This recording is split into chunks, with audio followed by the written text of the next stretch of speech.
Good morning. Good morning. And welcome to worship and welcome to this day and to this holy place as we continue to journey through the season of Lent. As we're invited to take the time, as Lent is a season of renewal and refreshment, a deepening of faithfulness and faith. Many of us have been taking on some Lenten practices to assist us in our Lenten journey, be it our daily contemplative cards or Kate Bowler's daily Lenten reflections, and those resources remain on our Lenten table. During the season of Lent, we're invited to pause. That pausing for many in the Christian tradition was often done through that practice of fasting, of paying attention. But there's other ways that we might pay attention and have that practicing of a Lenten pause. And being in worship is one of those ways as we move into the stories of our faith. And as we continue this Lenten journey, we move into some of the harder and deeper stories of our faith. And we discover what those ancient stories mean for our living this day. 40 days, that season of Lent. And remember, that doesn't include Sundays. And so Sundays in the Lenten tradition were seen as kind of little Easters, mini Sabbaths. For those who fasted, a time when they could break fast. For those of us who gather this day, a time for us to be uplifted and to continue to deepen that Lenten journey. Today is also Tartan Day, and so you'll notice a bit of color around the sanctuary, and we like to weave traditions together, and so we will also mark Tartan Day in our music as we move towards the end of our worship, an honoring of Scottish heritage and culture, one of the many cultures and heritages that are woven together in our Canadian history and the tapestry of Canadian culture. I'm wearing my tartan, and I was noting to the choir that this is called the World Peace Tartan. And so I think if there's anything we need these days is more peace, and so proudly weaving again the tartan with our prayers for peace. As we gather together in worship, as always, I draw your attention to announcements that are in our bulletin, a few not there. This morning's bulletin is dedicated in loving memory of Clara Jeanette Jean Hayward Fleming and the 20th anniversary of her death, which was on March 30th, dedicated by her daughter, Jeannie Fleming. Thanks be to God. As we gather, it is the first Sunday of the month, first Sunday of April, and though it may not look April-y outside, it is the first Sunday, and so that means many things for us. It means our Fun Script Sunday, and I know Nancy and Bev are receiving orders and will receive orders following worship. A Sunday when we're invited to remember some of our outreach ministries in terms of our Pictou West Food Bank and our Grab and Go outreach program, and also a Sunday for us to gather following worship for our coffee hour this month, hosted by our Christian Development and Faith Formation Committee. And so please, following worship, join together downstairs as we catch up with one another and enjoy some refreshments together. As noted in your bulletin today, and we noted it last Sunday, that today is Elsie McDonald's 100th anniversary. And I know many of us have been in through the week to see Elsie, and she feels much love and showered by that love, and many cards being received. A few people have asked me this morning that they forgot about sending a card. Is it okay to send a card this week? Send them along. Elsie will love to have your cards and is feeling quite blessed by her community of faith. Sharon Shivery told me she was in this morning, and we are invited to pray for Elsie. And I don't know if that's because she's an introvert and she's expecting a whole lot of people, or just to survive her 100th birthday, but we certainly enfold Elsie in our prayers. I'm also aware that last Sunday, we also marked a birthday, but Faye wasn't with us, so a belated happy birthday, Faye. Last Sunday was Faye's birthday. We continue to wish Faye a happy birthday. And this week, Brian Burris celebrated a birthday, and so happy birthday, Brian. It's good to have them, right? They are good things to have. The options are, we'll just say, birthdays are good things, so it's good to celebrate that. Any other birthdays or celebrations that I missed? Okay. Just also noted as you came into worship, I hope you might have received from members of our worship committee a little blue survey form. Worship committee is continuing our work of looking at our worship and planning worship, and is looking for some input. If you didn't receive this as you came into worship, we'll have copies downstairs at coffee hour, and Donna Weaver will say a little bit about our worship survey to inspire you to fill it out and get the responses back to us. And maybe we'll even draw someone's name and give a prize. That usually, if there's prizes involved, people usually respond, so might even be a prize involved in filling out the survey. Are there other announcements that need to be made as we gather? Please take note of the various announcements in our bulletin as we continue our Lenten journey, as we make our way towards next Sunday, Palm Sunday and Passion Sunday, and then our journey into Holy Week.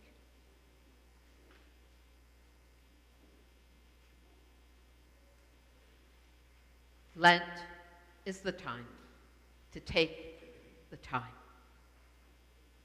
The hurts and the hopes, the joys and the sorrows, the heartache and the healing. Life is fragile and life is resilient. We are fragile and we are resilient. The story of Lent is one of in-betweens. Jesus is on the road, but he's not there yet. Jesus is telling stories, but the crowds don't understand. Jesus is leading a parade, but it's not the one they expected. Messy middles and nuanced surprises. This Lent, we enter into the complexities of our faith, the complexities of our lives, the complexities of our world, messy middles, and nuanced surprises. So this Lent, the light of God's rainbow shines. With the light of our Christ candle, an abiding reminder of the promise of our God, that through it all, the hurts and the hopes, the joys and the sorrows, the heartache and the healing, the fragility and the resilience, the expansive love of our God comes alongside, sneaking in, slowly unfolded, waiting for us to notice.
We come to worship because we long for mercy.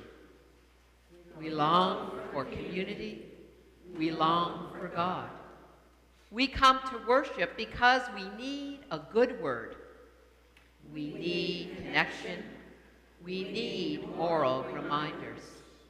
We come to worship because we are in between.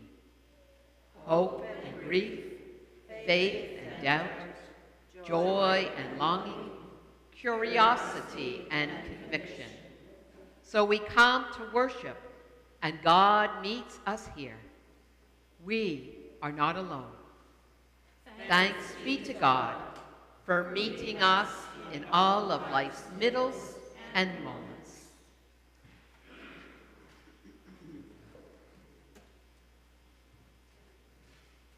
A couple of weeks ago, we tried a round with this, and so I'm going to call on all those of you who remember, and I'll lead you as well. So we're going to sing this in unison once, and then we'll do 2 times each in a round. And what I'm going to do is I'll ask this side of the church to start, and then this side of the church to join in. Okay? Trust me, it'll work.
If you have been using Kate Bowler's Lenten devotional, this quote may seem familiar to you as it's referred to in one of the daily devotionals.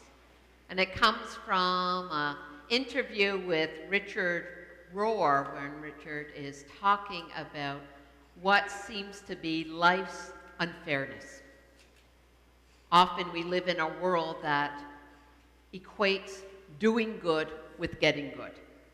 Do bad, get bad. Try harder, we will somehow make it. Be better, do better. Kind of that equation that things work out. But we know that life doesn't always work out for us. That struggles, hardships, heartache, sorrow doesn't come to those who deserve it. It's part of the nature of life's fragility, of our world's fragility.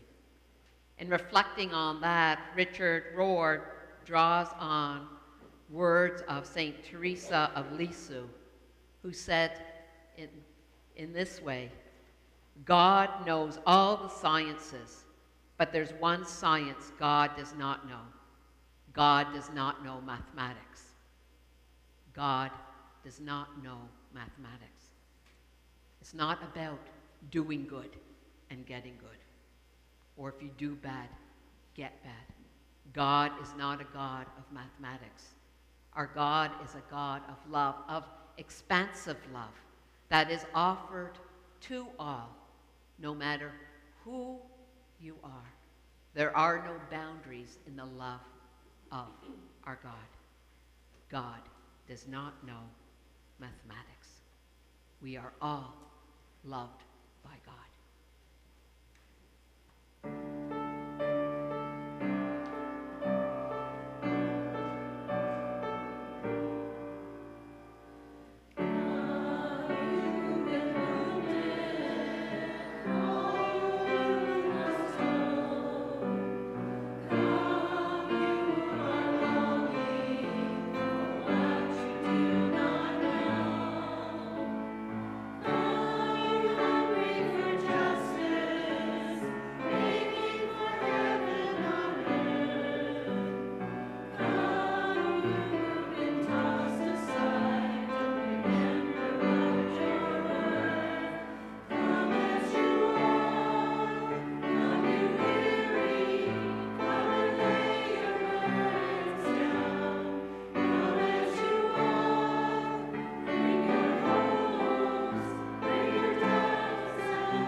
when we don't feel worth loving, may we remember that we were made on purpose. May we see ourselves through gentler eyes, how someone who loves us sees us with pride and tenderness, deep joy and care. Every freckle put in place, every split end noticed, every tear bottled, every bad joke humored, all our limits and mistakes, all of our wild hopes and sometimes sass, everything that makes us, us, and you is a masterpiece, at least in the eyes of love. Blessed are we, blessed are you, because being love requires no preconditions.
Do you have a few friends who will join me up front before you go downstairs with Jeannie there?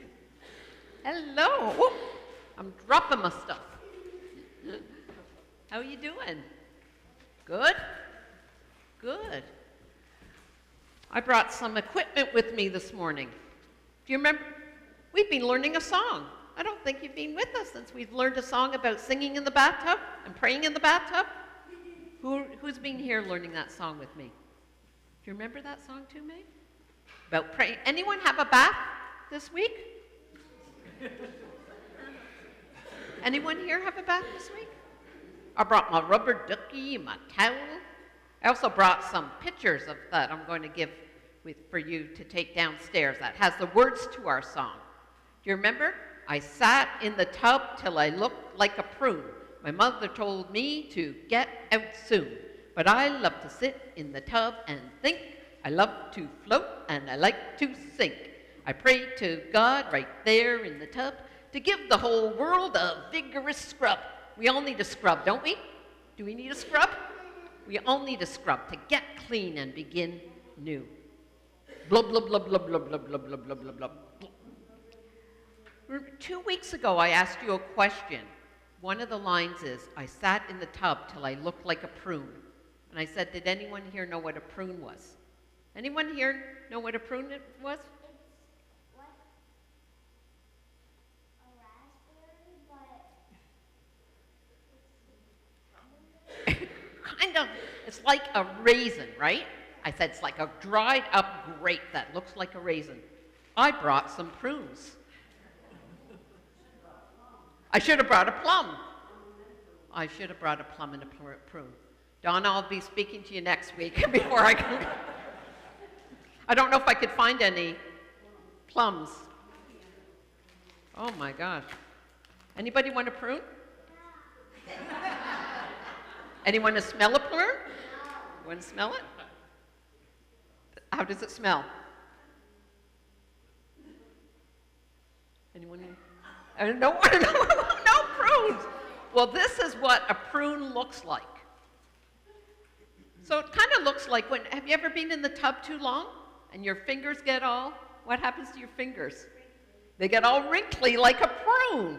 So that's what a prune looks like. I love prunes. They're good. I'll even bring them now to coffee hour for those of you who need some prunes in your life.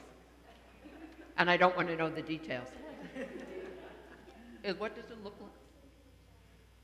It does look like a giant raisin. But that's what happens when we sit in the tub too long. But the song talks about sometimes it's good just to sit in the tub, to take the time. It happens in the pool too. We could pray in the pool too. I think what the songwriter's trying to say is that wherever we are, we need to take the time. Not just a second or just like a moment, but take a long time to offer our prayers to God, feel God's love, to show God that we love God, and so that God can help us to love one another. Fixing what's wrong, giving the world a scrub, maybe with my scrubby rubber ducky, that we give the world a scrub, and we all begin anew. So we're going to continue, and I'm going to try to eat my prune. We're going to sing together and learn this song, and then you know at the end we go blub, blub, blub, blub, blub, blub, blub, blub, blub, blub, blub, until Laura ends, and then we go drip. Blub, blub. So let's sing together.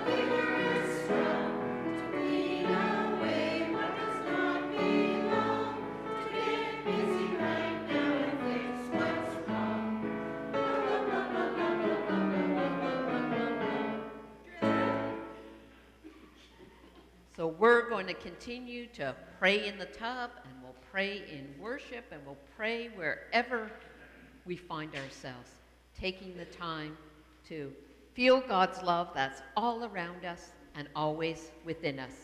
And when we feel that love within us and around us, then we learn how to share that love with others. So, in case you change your mind, I'll have the prunes downstairs. Okay? Do you think you'll change your mind? You don't? No? Well, we'll see.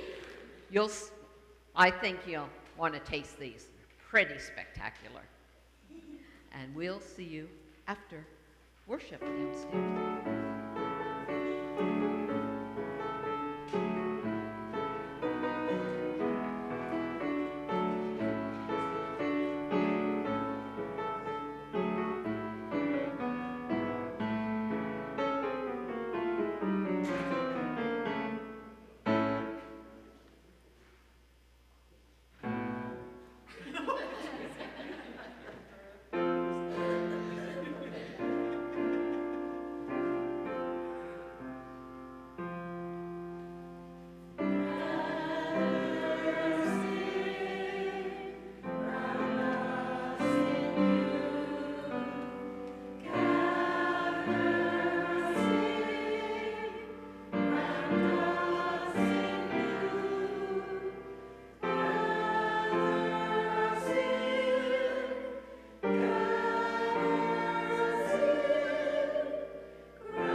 Lent, a journey of 40 days, as I have noted, not counting the Sundays, the little Easters where we kind of draw ourselves into relationship with God as we turn to the ancient stories that speak to us of God's love and the way of Jesus.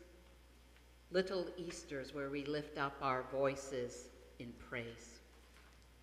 In your bulletin, you will find this morning a modern song of praise for this Lenten Sunday. In hope, in longing, we're glad to come together. In trust, in community, we're glad to come together. In many moods, in many shapes and sizes, we're glad to come together. in peace, in joy. We're glad to come together. In solidarity with those who struggle. We're glad to come together. In resistance to those who dominate. We're glad to come together. In memory of Jesus who lived with compassion. We're glad to come together. Remind us, God, of wisdom that life is worth living. Remind us that the struggle for justice is worth undertaking. Remind us that love and action are one. May it be so.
Each week in this Lenten journey, we have grounded our worship in a Lenten litany that has begun our worship.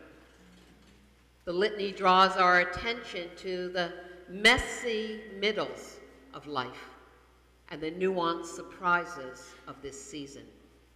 The hurts and the hopes, the joys and the sorrows, the heartache and the healing, the fragility and the resilience, the expansive love of our God that comes alongside, sneaking in, slowly unfolding, waiting for us to notice.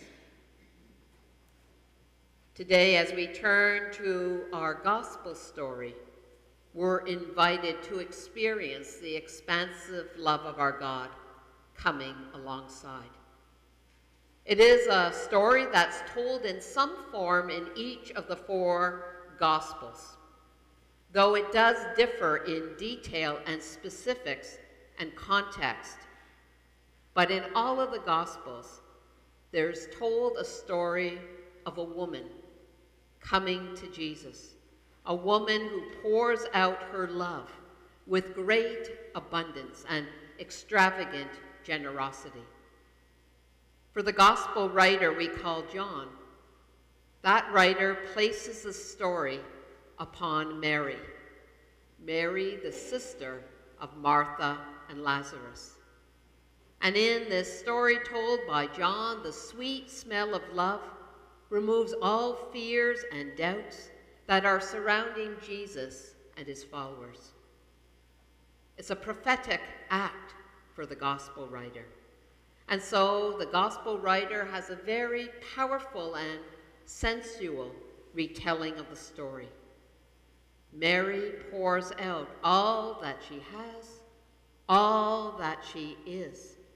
Jesus, the one who lived love to the fullness, is embraced in the fullness of Mary's love and compassion. It's an extravagant generosity that disturbs those who were gathered there that day. However, it is a reminder to this day of how we are to live and love generously and extravagantly. Bishop John Shelby Spahn reflects in this way: living fully, loving wastefully, and being all that we can be is my definition of seeing the presence of God in human life. As you listen to the gospel story that Nancy will share with us, listen to the final line of the text.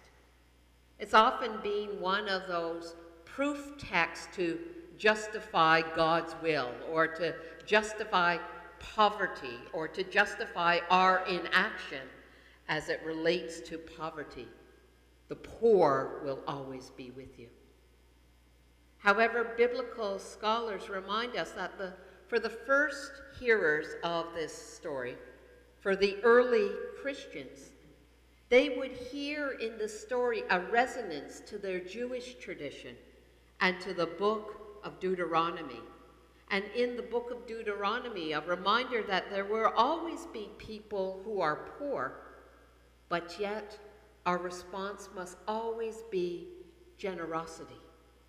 God's desire, God's kingdom, God's beloved community is rooted in care and compassion for all. The poor are first and foremost in the beloved community of God, and there will always be opportunities for us to respond. I invite Nancy to share our gospel story.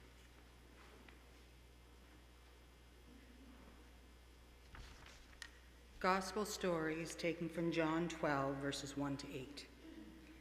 6 days before the Passover, Jesus came to Bethany, the home of Lazarus, whom he had raised from the dead. There they gave a dinner for him. Martha served, and Lazarus was one of those at the table with him. Mary took a pound of costly perfume made of pure nard, anointed Jesus' feet, and wiped them with her hair. The house was filled with the fragrance of the perfume. But Judas Iscariot, one of his disciples, the one who was about to betray him, said, "Why was this perfume not sold for 300 denarii and the money given to the poor?" He said this not because he cared about the poor, but because he was a thief. He kept the common purse and used to steal what was put into it. Jesus said, "Leave her alone. She bought it so that she might keep it for the day of my burial. You always have the poor with you, but you do not always have me."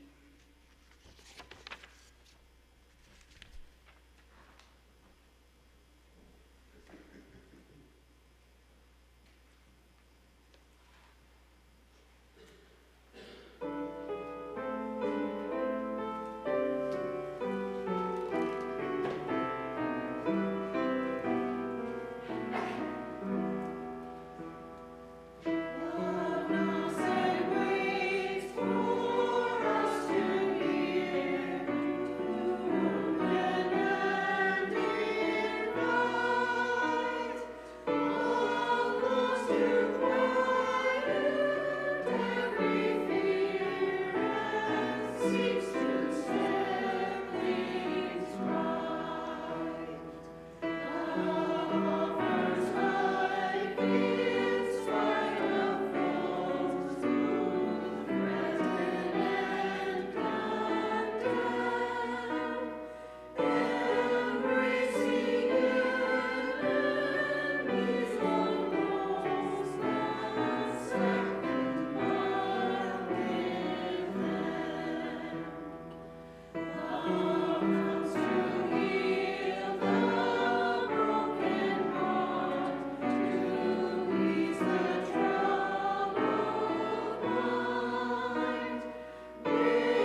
2 stories.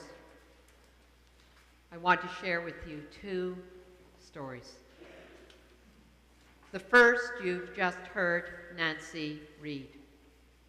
For many of you, perhaps it's not the first time you've heard the story read or read the story yourself.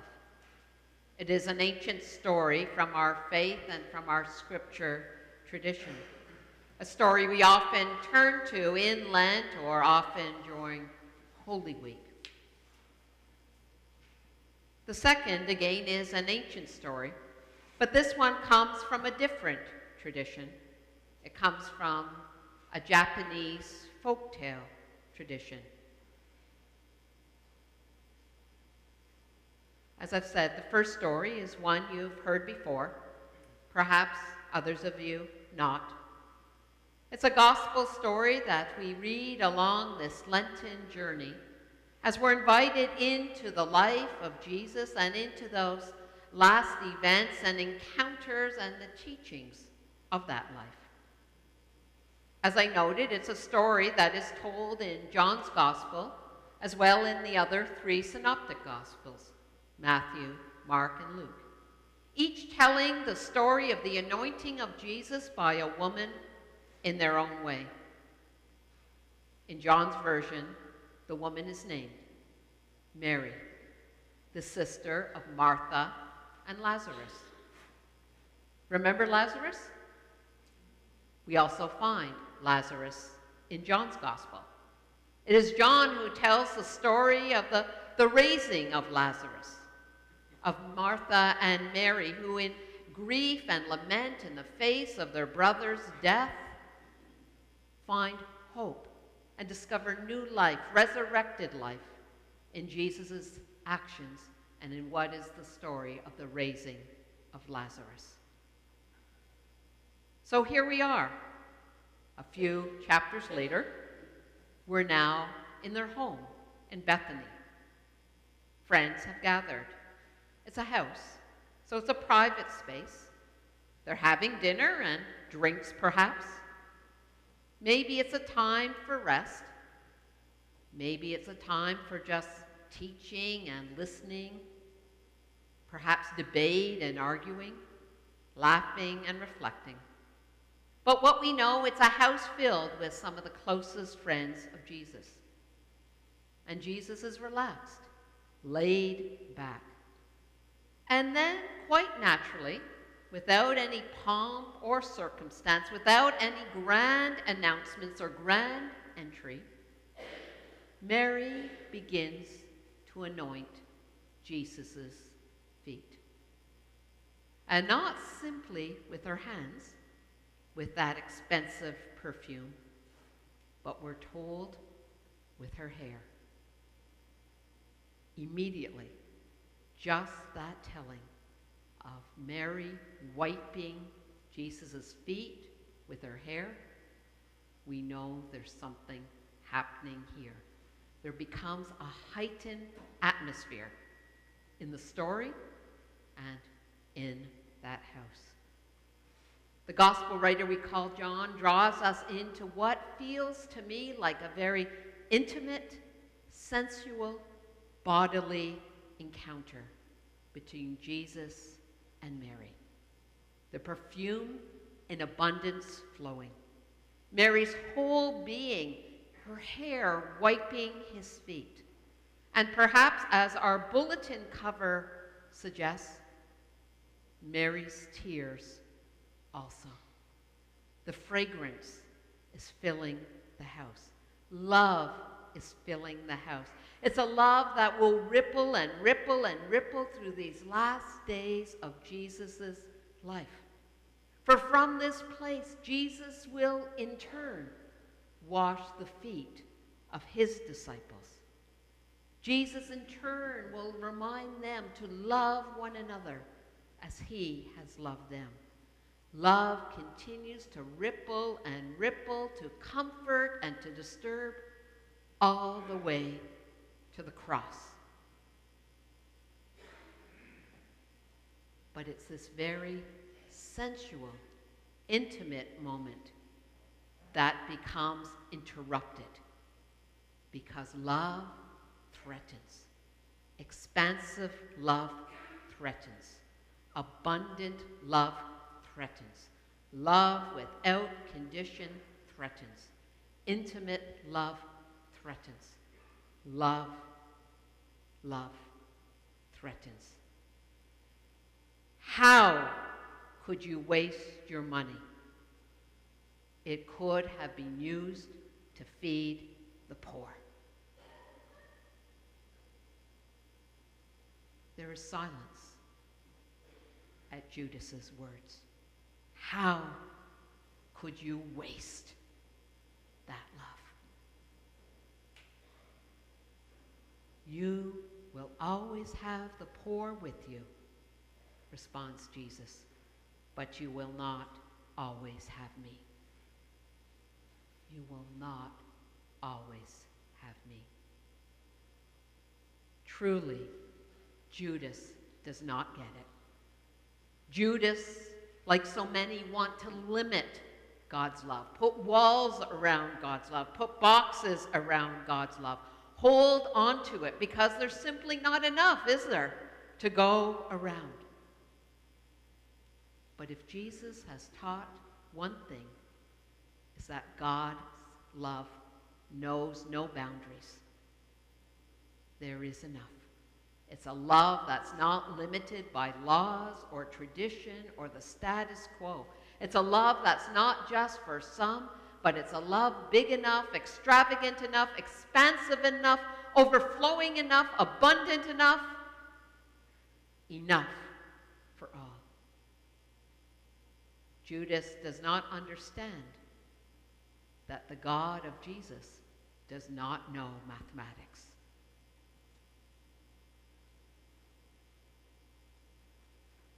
A second story, again about a woman who lived long ago. An older woman who wished more than anything to see for herself the difference between heaven and hell.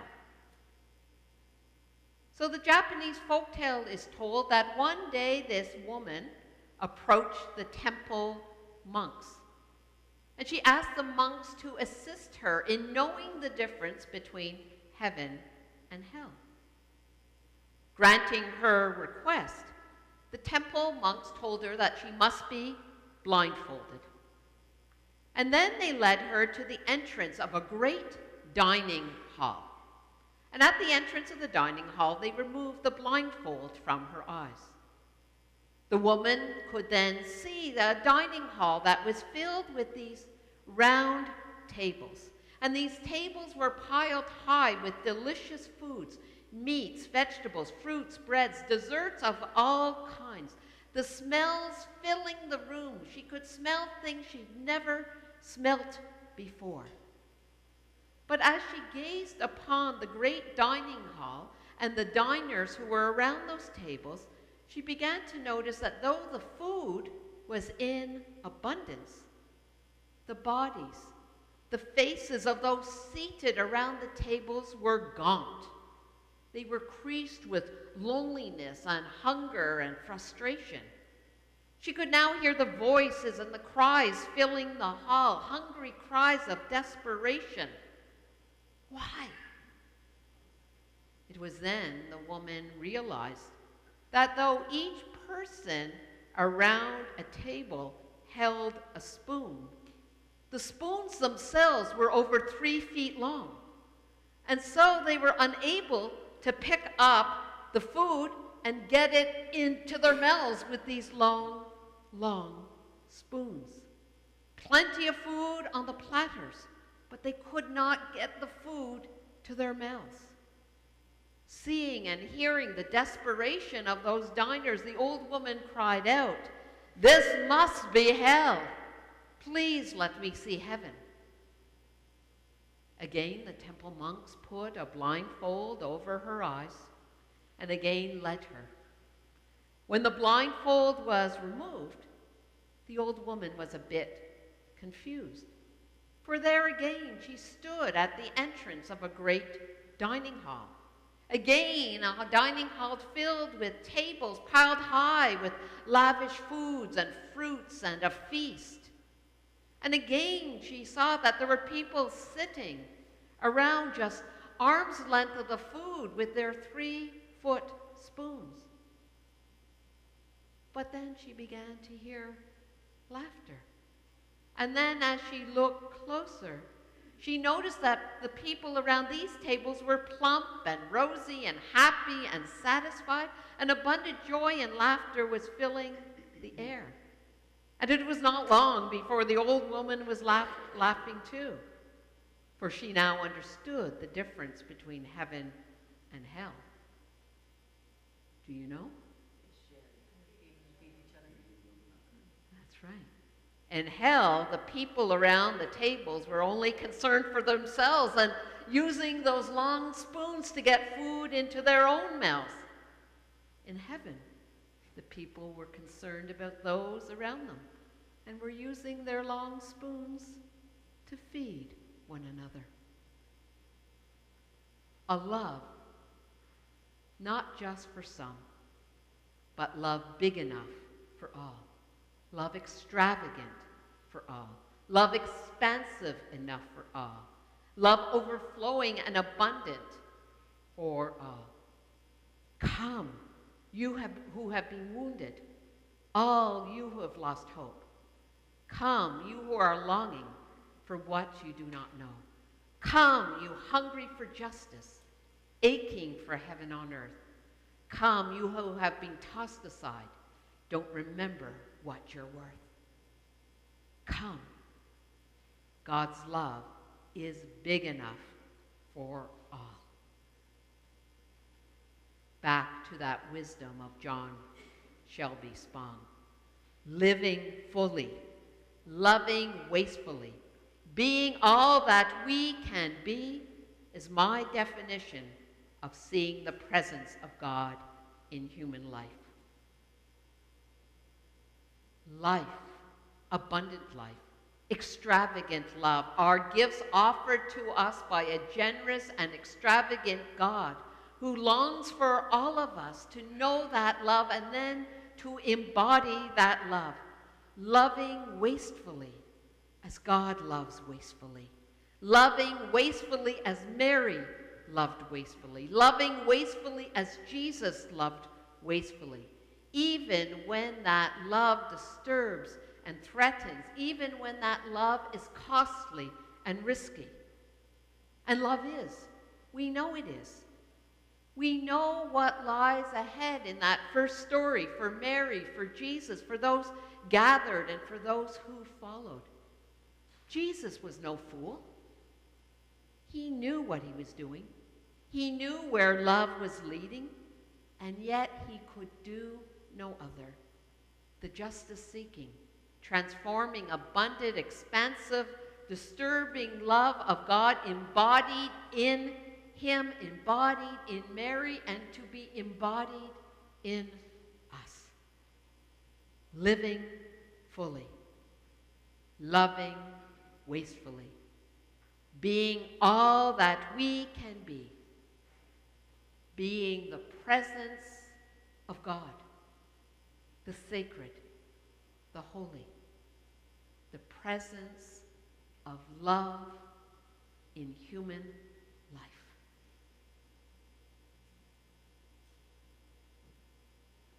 Living fully, loving wastefully. May it be so.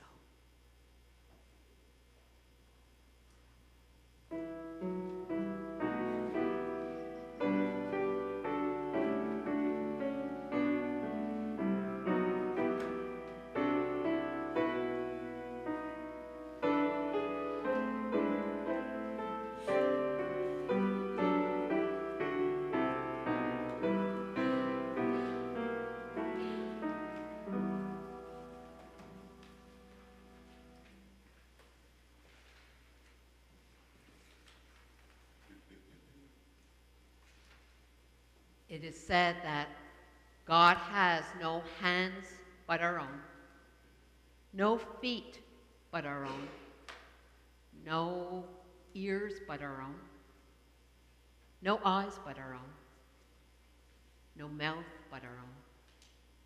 God has no heart but our own.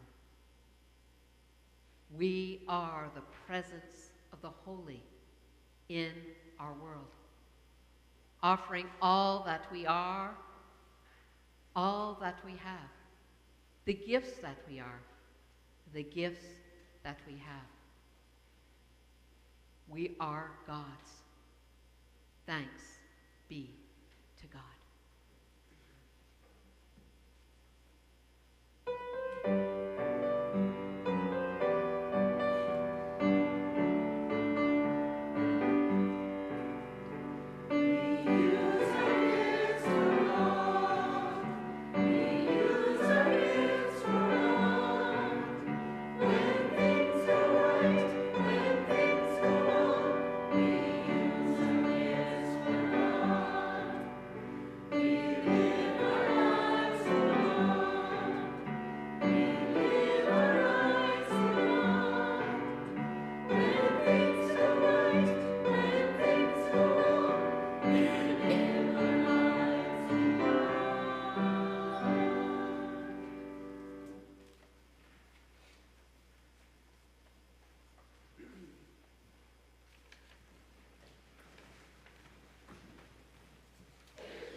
As we pause in a time of prayer and in our prayers of the people this morning, just a note that following our prayer we'll be singing Be Thou My Vision, and just a note that for those using the hymn books, we'll be singing verses 1, 2, 4, and 5 when we come to singing Be Thou My Vision. Our prayers of the people this morning are indeed prayers for peace. In a world longing for peace, we join our prayers with the prayers of the world and the people of the world. We think of the people of Miramar, lives lost in earthquake, those searching and living in the midst of remains and rubble. We think of the people of Israel and the Gaza and Palestine, of Syria and the Sudan, Yemen, the Ukraine and Russia. We think of peoples all around our world longing for peace, and those who are working for peace in big ways and in very small ways, ordinary ways, but bringing about peace in their lives, in the lives of their community, and through their community rippling into our world. Our prayers for peace come from a book called Timeless Prayers for Peace by Zam Walker. So let us join our hearts, our voices, our prayers as one.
As we move into our time of blessing, again a reminder to please join us downstairs for our time of conversation and refreshments as we're hosted by members of our Christian Development and Faith Formation Committee for our monthly coffee hour.